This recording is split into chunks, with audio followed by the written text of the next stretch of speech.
you doing? Welcome, Jimmy. You want those dolls? Huh? Those are nice. Very nice. Wouldn't you like to have a doll made that looks like you? Yeah, especially if they look that good. I mean, they did a good job on us. You know, I'm sure everybody in the world knows the answer to this question but me. Why Jimmy Jam Harris? Why Jam? I was given Jam, I used to be a DJ.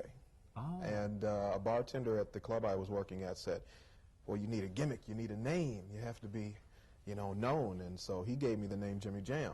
And funny enough, I turned into a record producer from a DJ. He now is a DJ.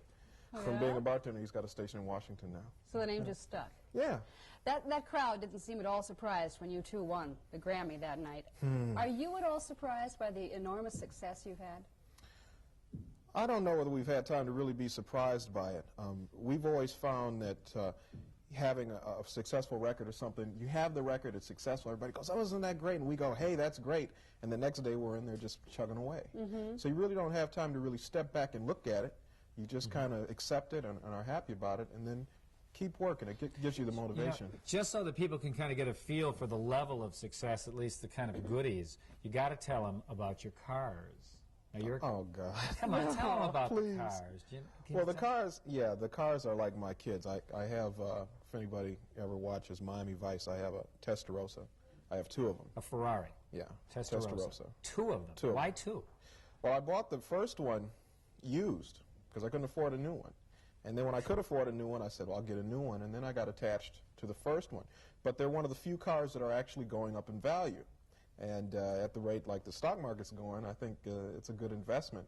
And also fun, because I can sell it for more than what I paid for it. Now that car goes, what's the top end speed on it? Oh, like 180, 185. They're like the fastest production car made. So how fast do you go on like 35W? I don't know. Anybody on the police force watching? Yeah, right. Pretty fast. What does a record producer do? Basically, a record producer just brings the product home. You know, the artist comes to them and says, give me a record, give me a hit or whatever. And we do everything from writing the songs, actually sitting down, trying to coax the vocal, a good vocal out of the singer. We end up being like the psychiatrist and the counselor, and we try to, you know, just bring the best out of the artist. So it's important to get to know the artist. Yeah, absolutely. So that you can get whatever they want to express out. What's the secret to making a hit? What are the ingredients? There's no secret to a hit. We just try to do what we feel is right. I mean, the public's taste and our taste right now is in sync. And that's what seems to be working. It's not a hit record. You put out the record, and there's so many things that happen. You know, it goes to the promotion department of the record company. They have to like it. Then they have to sell it to the radio stations, make sure that they like it. Radio has to play it. Retail has to buy it. There's so many things that can go wrong that all we can do basically is do our part. You know, it's like handing off to Walter Payton or somebody. If I'm Jim McMahon and I hand him the ball, I just stand back and let him go. If he makes it to the end zone, then hey, I handed him the ball. But it's up to him to do the running. So it's up to the artist to really, and the record company and everybody to bring it home. Yeah. And, Janet Jackson, one of the most successful artists that you have really helped and produced, had the Control album. And so that our home viewers can kind of get a feel for the kind of work that Jimmy Jam does, why don't we take a look at that right now? Control. And you're in this video, too. I notice you were nodding your head there. Why would you say have Janet Jackson as a client but turn down like Whitney Houston, which you did? Well, one of the reasons would be creatively, we don't feel that Whitney needs anything. I mean, she's doing great. But she obviously came to you and thought that she did need something. Yeah, maybe, I don't know what, though. I mean, we saw her backstage at the Grammys, and she said, when are you going to write me a song? And we said, when you need one. I mean, she really doesn't need one. Also, we think that Whitney and Janet are in that same caliber of performer. They're both, you know, mega platinum selling artists now. And it would be I think it would be ethically wrong for us to do Whitney, which is something in direct competition with Janet. Now, if we weren't going to do Janet, then maybe we'd look at Whitney, but they're kind of in the same thing, you know. I know a lot of our viewers want to know now, how does somebody, where does somebody come from who becomes an incredibly successful music producer. Minneapolis. Minneapolis. So we're gonna find out about the origins of all this. Find out a little about the family. We're gonna break away right now, but be back with Jimmy Jam after this.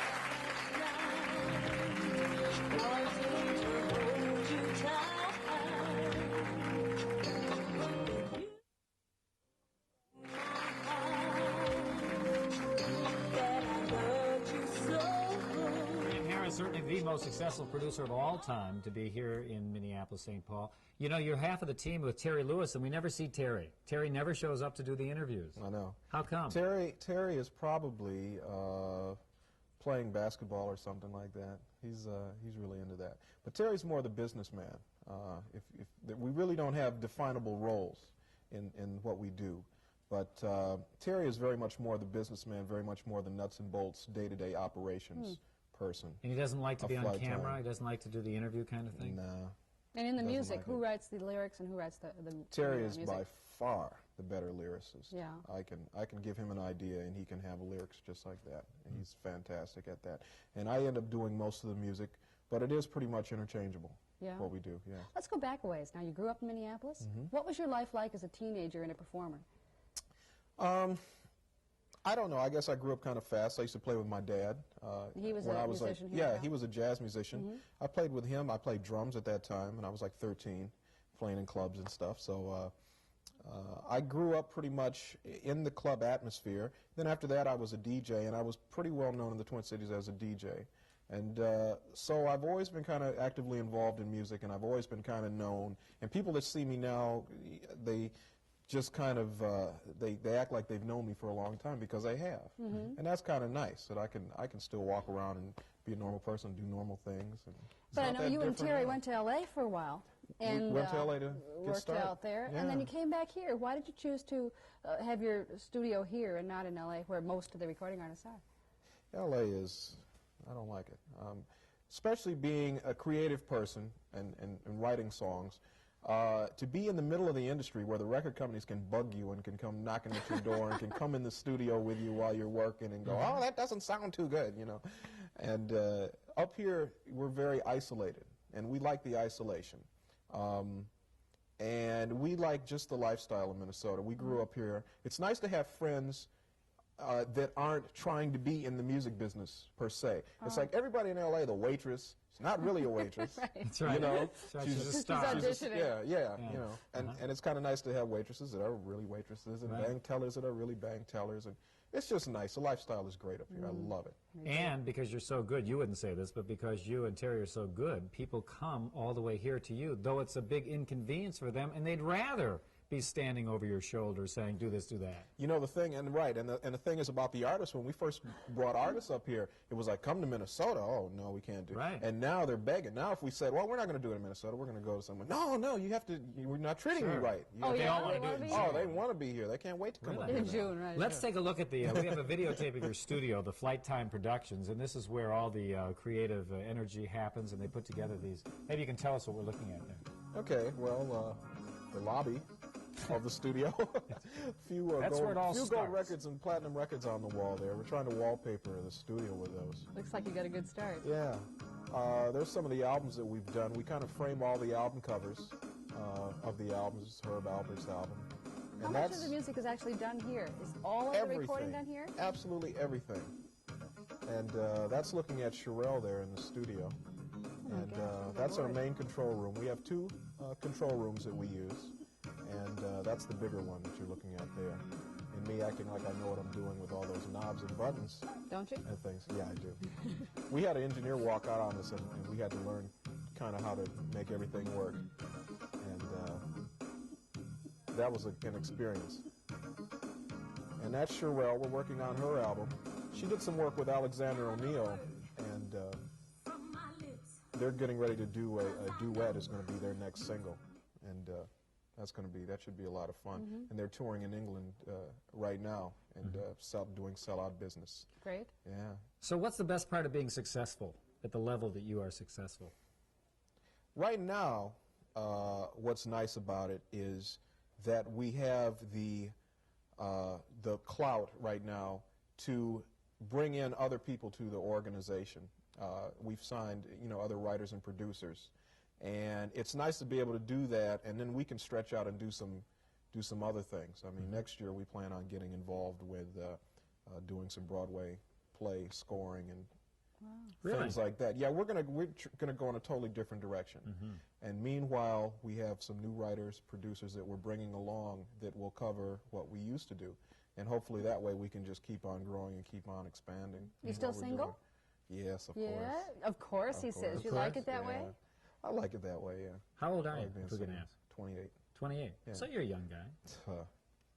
Yeah. You don't feel like a young guy? I don't know. I feel like I've done a lot. I mean, in a kind of a short period of time. Sometimes I feel kind of old. Yeah, I really do. When do you feel the oldest?